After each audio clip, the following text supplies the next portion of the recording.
Jenna, hi. Hi. Thanks for being interviewed today. Oh, you're welcome. It's my pleasure. So we thought we'd sit down just before Clickability launches in Sydney and ask you a few questions. Sure. Because you're the person who talks to service providers the most, together with Paul and a few other people in the team. Yeah. And you have so much wisdom about what's going on out there and what people are concerned about and loving. And we thought that it'd be great to ask you a few questions so we can pass that on to New South Wales. Yeah, happily, absolutely. Cool. So maybe before we start, tell us about the New South Wales launch. Yeah, so we started what we're calling our soft launch in December last year, which basically meant that we started putting up all the information for New South Wales, so all the different listings, all the service provider information so that people can start to search it. And we've been busily trying to update and clean that information so that it's easy for people to search through and so that people are finding the information that they're looking for. Yeah. Great. So you said there was a soft launch last year. Yeah. Is there such a thing as a hard launch? Of course there is. Great question. So following the soft launch, we're preparing ourselves at the moment for what we're calling our hard launch, our official launch, which will be happening in March. And we're doing a few things to lead up to that. So this is one of them. So just giving a bit more information about what it's like to be a subscriber and what are some of the frequently asked questions that myself and the team get, as well as some other little webinars and some activity going on around that. Yeah. Fantastic. And you guys are offering a discount at the end of last year for people who signed up in New South Wales. Yeah. Can you talk us through how much subscription is, if there's any discounts still on offer? Yeah. What's going on there? Sure. So we've already been offering subscription services for New South Wales kind of preemptively to our launch, just to get their information up there, to get some reviews generated on the site. And for those people who are what we're calling our early adopters, we've been offering them 50% off their first year subscription. So how our subscription works is we've got a setup fee, which is one-off, and that helps us to work with our subscribers to get their information ready, to get their profile looking really good and making sure that it matches the search functionalities that we're getting. They have a bit more detail so they can add images and videos and that kind of thing. And then we also help them with some of the review generation. So getting in touch with their participants and doing reviews over the phone with them and that kind of thing. And really it's just about working out how's the best way for them to connect with their consumers to get reviews, because as we know, not everyone communicates the same way, so we need to develop resources all the time that are going to help people connect and engage with the website. So a lot of the way that we find out how that can be done is through our subscribers as well. So yeah. Cool.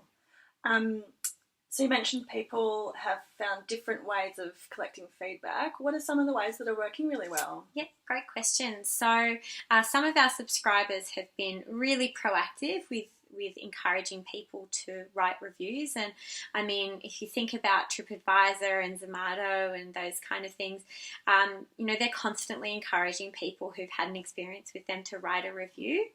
So we're encouraging our subscribers to do the same.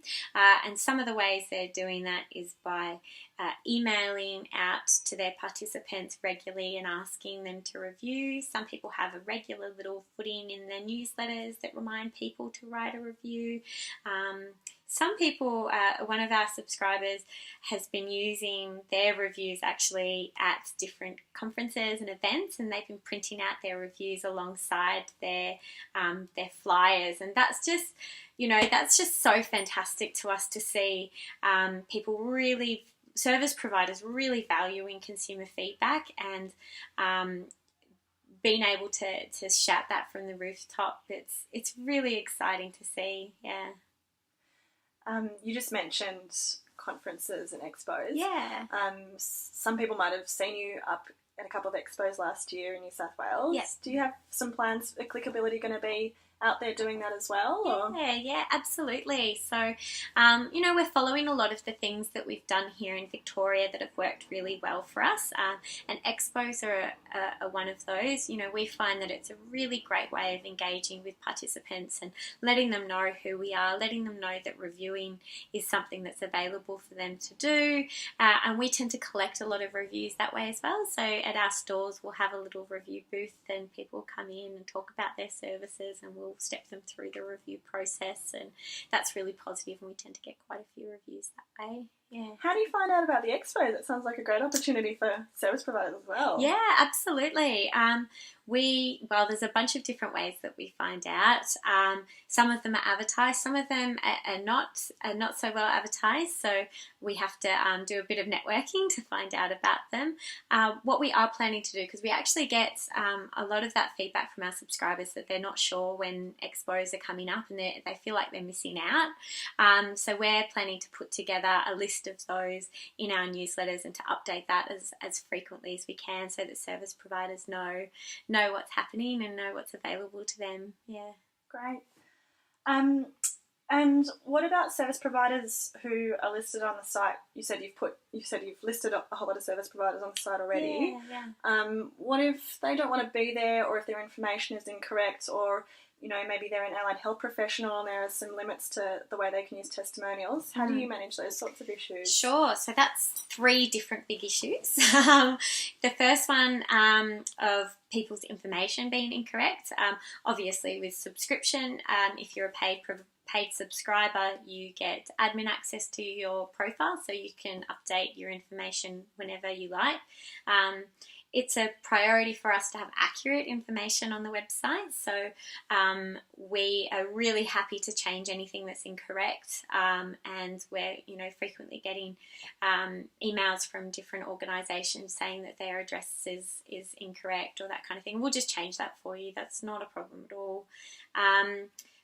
For service providers who don't want to be up there and want to come down, listen, the principles behind why we started Clickability were to create an information economy, to create a place where information about the services that are being accessed are freely available, but not just about what they are, about what they're like as well. And that's been such a huge gap in this industry. And, we see in every other sector, it's been such a huge driving force to having consumer rights and having consumers really feeling valued and that they've got, some kind of power in this. And we think that that's, as important, if not more, in the disability sector when you are talking about people having to choose services for the first time. There needs to be information about those services. So because of that, we don't take down information about providers. The only time we do that is if they've closed their doors or they're not providing that service anymore. So if that's the case, of course, again, feel free to get in touch with us and let us know. Or if you see one, if you're a consumer and you see one up there that's no longer operating, again, just let us know and we'll fix it up for you. Yeah, the allied health is a tricky one. There's a lot of there's restrictions that they have that mean that they have kind of strict codes of conduct around advertising and particularly around testimonials. So at the moment, allied health professionals aren't able to interact with the site in the same way that other service providers can. And obviously, we have quite strong opinions about what that means for the people that we're here to serve. But it doesn't mean that they can't still be up there and it still can't be a rich source of information. We see that Clickability is actually a really good resource for them to use for the participants that they work for as well. We often find that allied health professionals end up doing some referrals or finding issues that sit outside of their roles, and so they can use Clickability as an easy source to direct people to. So, look, one question that I can imagine that people are really keen to know is what happens if they get a negative review or a review that's wrong or a bit defamatory. Yeah. Can you speak a bit about that? Yeah, absolutely. Again, listen, the principles of Clickability is not to defame anyone at all. It's to be able to give voice to people with disability so that they can share their experiences of the services that they've used. And because of those principles, we have pretty thorough moderation processes in place. So every review that gets posted, we monitor it. So it comes to us first. We have a set of guidelines which are available on the website for you to look at that help us determine, whether the review needs some editing, whether it fits within our guidelines, basically, which the guidelines say things about, not mentioning people's names specifically, when the experience of the service had happened, how long ago it was. We've got some rules around that. Alongside those guidelines, we've also got some tips and hints on how to write a constructive review and how to make that helpful for other people who will be reading it. Part of our moderation process is often getting back to reviewers. If we don't feel it fits with the guidelines, we get in touch with them and see if we can edit it in a way that does fit with the guidelines. And then once it's published, our subscribers get an automatic notification that the review's there so that they can respond to it. And really, what we've seen from our subscriber base is that even critical reviews are helpful reviews. It really gives an opportunity for service providers to demonstrate their commitment to customer service, not just when things are going really well, but when things aren't going so well as well. That's important too. We understand that not everyone's perfect and not everyone's going to have an amazing experience all the time, but to demonstrate as a service provider how you respond to that is just as important, really. And that's the type of feedback that we're getting from consumers when they do hear a response to their review. So do you get a lot of negative reviews on Clickability? We actually don't.